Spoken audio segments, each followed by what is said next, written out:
Welcome to China in Focus. I'm Tiffany Meyer. Our top story: Washington and Ottawa are slapping sanctions and tariffs on China. They say it's to punish Beijing's unfair trade practices and its human rights violations. China responds. The U.S. military successfully intercepting a ballistic missile during a defense test in Guam. More on the plan to bolster this key outpost against threats from China. A California judge released a Chinese man on a $0 bail. He was charged for flying a drone over a military base, plus taking pictures. Prosecutors now appealing the ruling. The House passing a new bill to counter China, from the border crisis to cybersecurity loopholes. We break down how the measure will take action. China wants to export their brand of communism across the globe and do that to their benefit and see America topple and see America fall.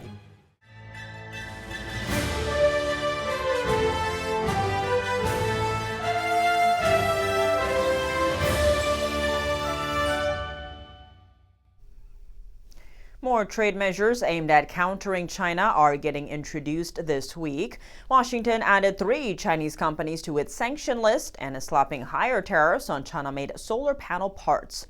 Canada was in lockstep, sanctioning 8 Chinese officials for human rights abuses.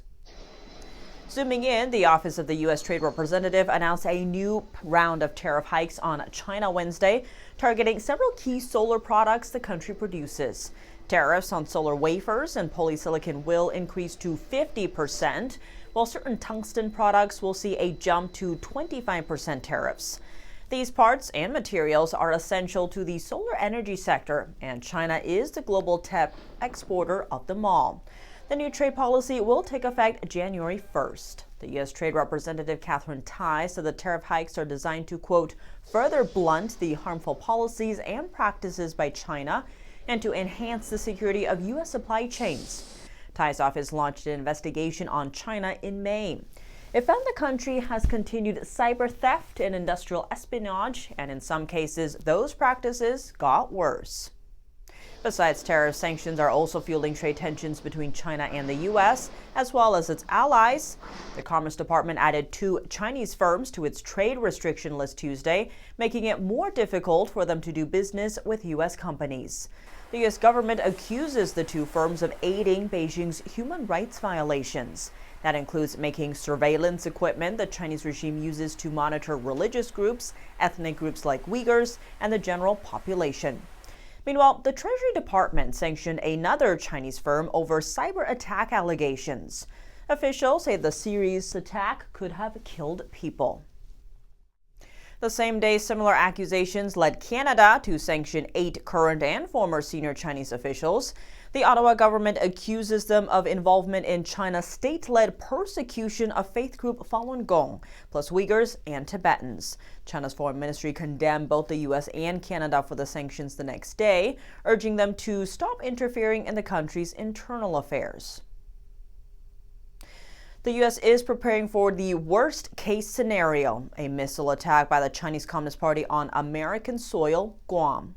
The Pentagon says on Tuesday that the U.S. successfully intercepted a ballistic missile during a defense test near Guam. It's the first time this has been done successfully over the Pacific Island territory.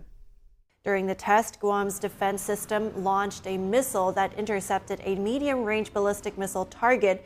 The successful test was hailed as a tremendous group effort and a major boost to Guam's defense capabilities.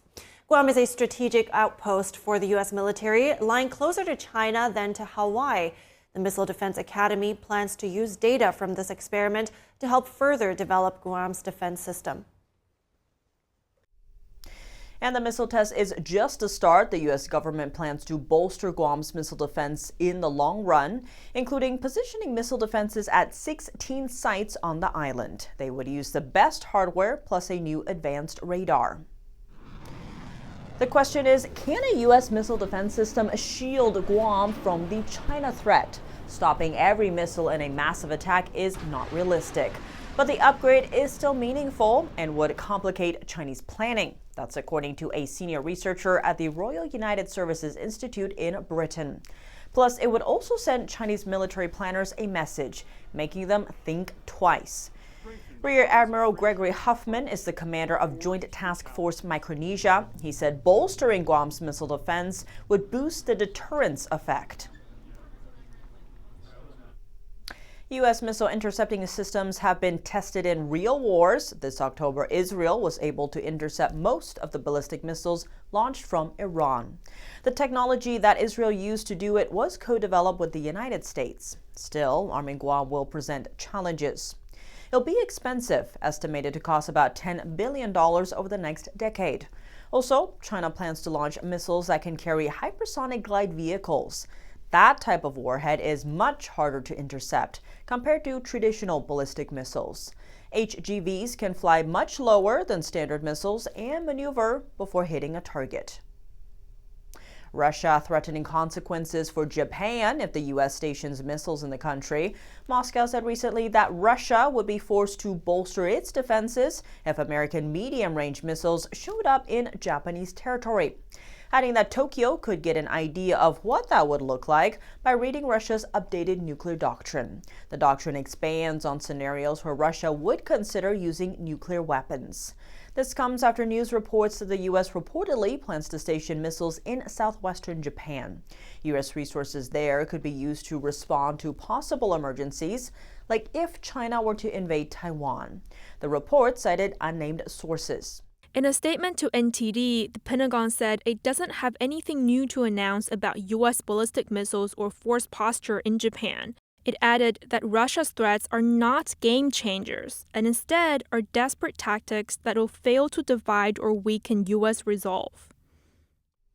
Next, the latest update on a national security case. Judge Sally Kim ordered a Chinese suspect to be what's called released on own recognizance, meaning he doesn't need to pay a single penny in bail. Now, the case's future proceedings will solely rely on the man's written promise of appearing in court on time. The order doesn't mean he's innocent or free of charges, but a spokesperson at the Central District Court of Los Angeles told us that attorneys are appealing the ruling, and for now, the defendant remains in custody. The Chinese man Ying Piao Jiao was arrested on Monday just before boarding his flight back to China. He's accused of flying an unregistered drone and filming for an hour above a military base in California 11 days ago. On that day, Elon Musk's SpaceX was carrying out a sensitive mission for the Pentagon at that base.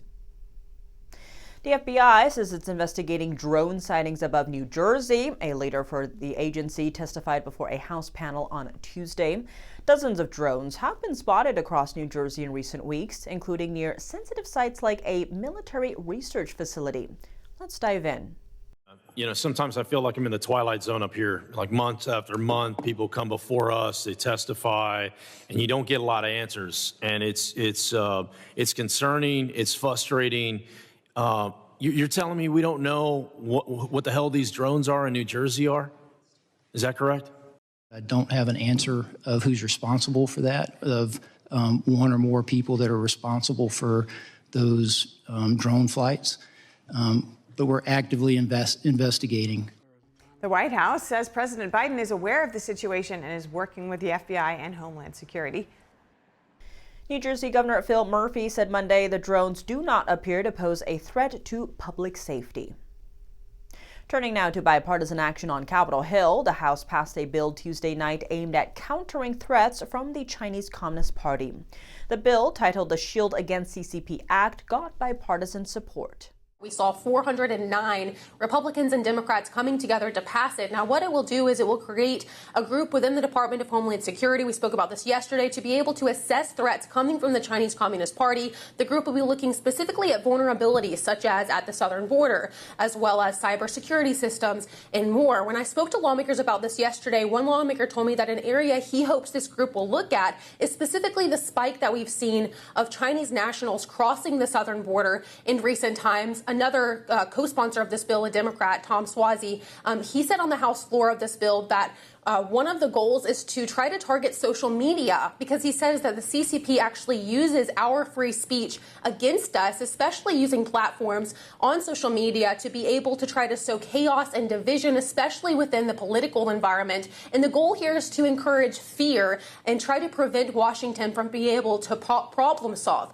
Here, we'll show you what Tom Suozzi said last night on the House floor about this, as well as what lawmakers were telling me ahead of last night's vote. Take a look.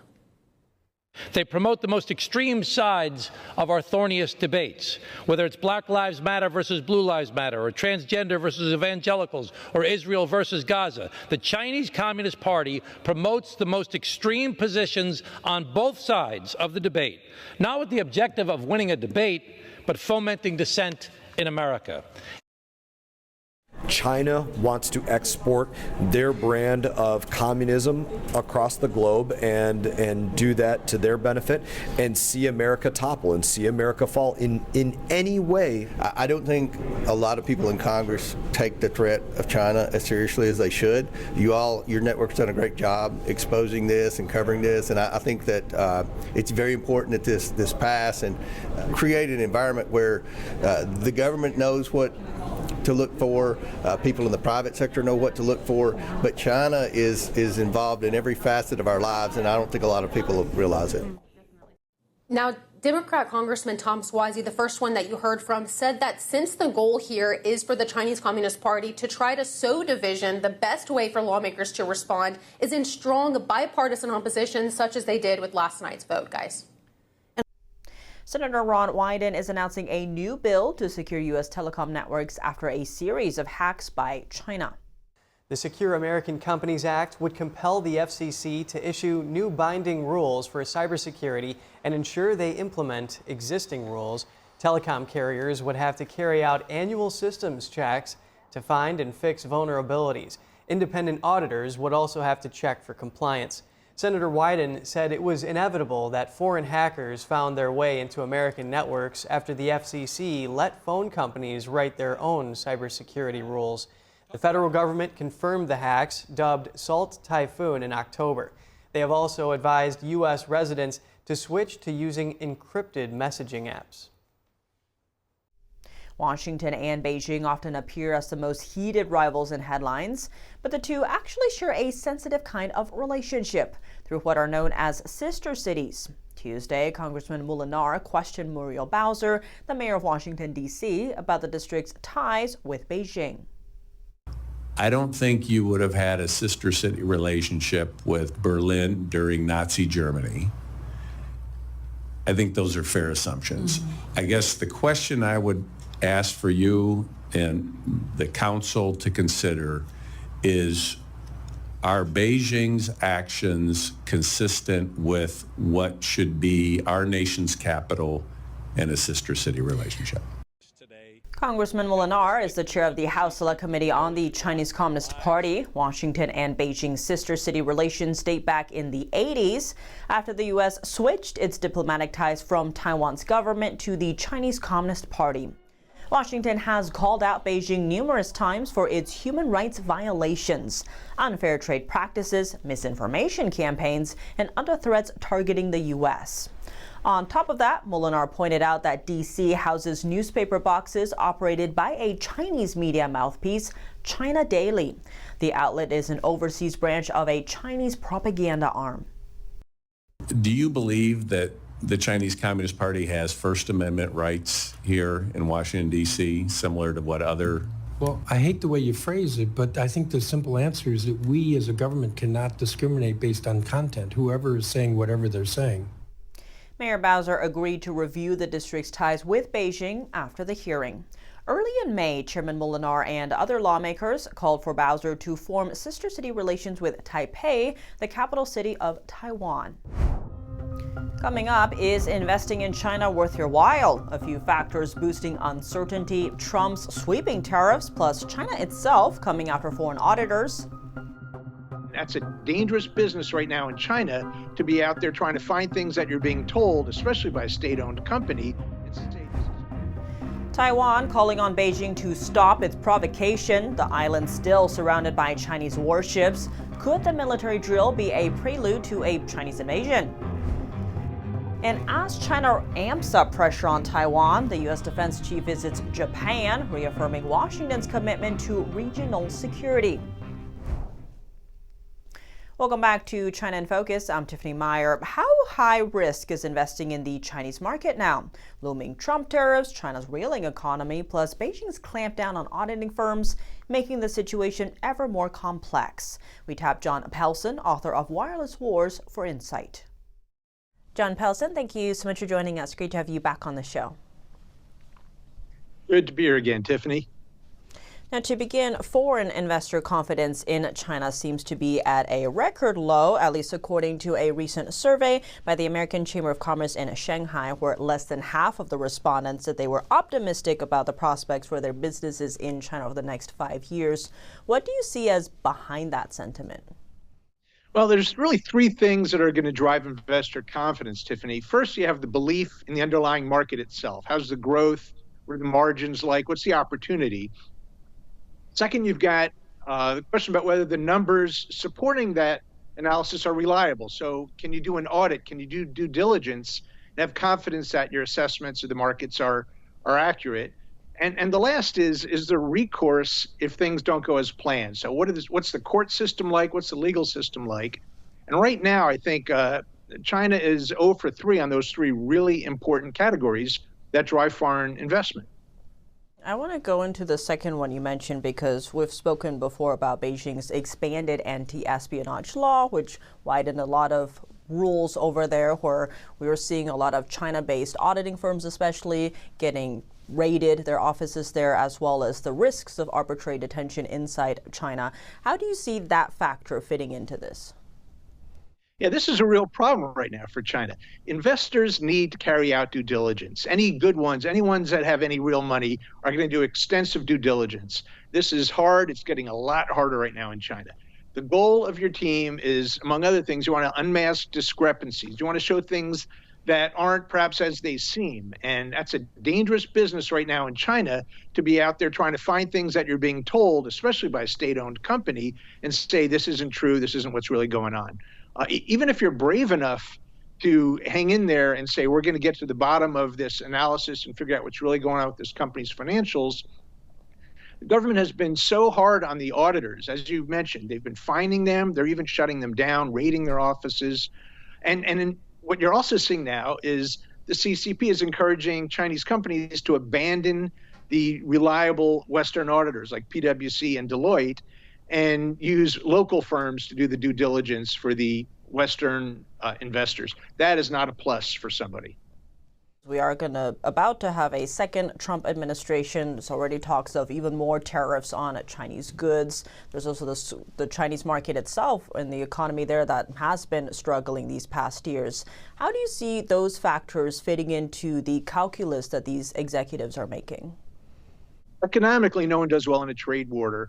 Both sides really suffer. I've always been against tariffs on an economic basis, but whether the Trump administration is looking at it economically for balance of trade or geopolitically to assert power and to try to restrict risk from having Chinese elements that come into the U.S. networks and onto the U.S. roads in forms of electric vehicles, if it's being done for the political reasons that I really think it is being done, it's just going to hurt businesses. And that means it's going to hurt investors in China, and it'll hurt Chinese investors trying to sell into the U.S. So all the businesses get hurt on that. Just like during wartime, just about every company takes a beating.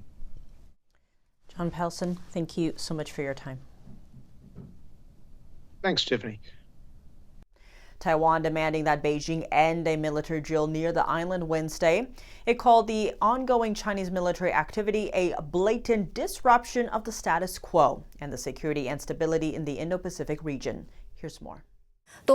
Many world leaders condemn China for violating international terms, threatening regional peace and stability, and call on China to play its part as a member of the region and stop all provocative acts immediately. It is customary for the president to make overseas trips. Taiwan's normal exchanges should not be an excuse for Chinese provocations. Our military is closely monitoring the situation and will be able to react accordingly to ensure peace. Taiwan defense officials say they have detected Chinese ships since Monday both off Taiwan and farther out along the first island chain. They described the formations as two walls designed to demonstrate that the waters belong to China. Taiwan has been expecting drills following stops by its president, Lai Ching-te, in Hawaii in the U.S. territory of Guam last week. China opposes any official contact with Taiwan, with America, and other foreign governments. The first island chain includes Japan, Taiwan, and parts of the Philippines. If China were to take Taiwan and break through the first island chain, Chinese submarines could freely enter the deep waters of the Pacific and launch missile attacks on the U.S. mainland. Access to that deep water would also make it harder for the U.S. to detect those threats. Secretary of Defense Lloyd Austin was in Japan on Wednesday to observe a joint military exercise between the U.S., Japan, and Australia. Austin reaffirmed the importance of a U.S.-Japan alliance amid increasing Chinese military activity in the region, especially around Taiwan. Take a listen. And certainly this latest activity, this is something that we'll continue to monitor and make sure that that nobody does anything to change the status quo in the Strait. I am confident that we have the right capabilities, the right platforms, the right munitions, the right processes, but most important, we have the right people. His visit also comes during growing concerns over the safety of Osprey military aircraft, which have been grounded in the United States after a near crash. Austin called the cooperation between North Korea and Russia concerning. He said North Korea is providing Russia with munitions and weapons, and added that Russia could respond in kind. U.S. Ambassador to China Nicholas Burns also released a video statement for Human Rights Day. The ambassador said the U.S. is calling on the Chinese Communist Party to halt its ongoing abuses. We reiterate our deep concern about the PRC's restrictions on fundamental freedoms and its use of transnational repression. Burns also says the U.S. stands by Chinese citizens punished for defending human rights, standing up for human dignity, or simply expressing their beliefs or participating in their religious and cultural practices. That's all for today's China in Focus. I'm Tiffany Meyer. If you have any feedback on the show or have something you'd like to see us cover, send us an email at chinainfocus@ntd.com. We'd love to hear from you. For round-the-clock original news coverage, visit us at ntd.com or download our NTD app. Thanks for watching. See you tomorrow. Coming up on NTD, stay tuned for America's Hope with Kelly Wright. Tonight, Kelly discusses the aftermath of Bashar al-Assad's regime fall in Syria, with Assad getting asylum in Russia and HTS taking over Syria. Walid Faris, former foreign affairs advisor to President Trump, and Ghazel Sharmad, Iranian human rights activist, share insight on the Middle East and the challenges Americans face in understanding radical Islamic regimes. That's tonight at 10 p.m. after China in Focus. Thanks for watching. See you tomorrow.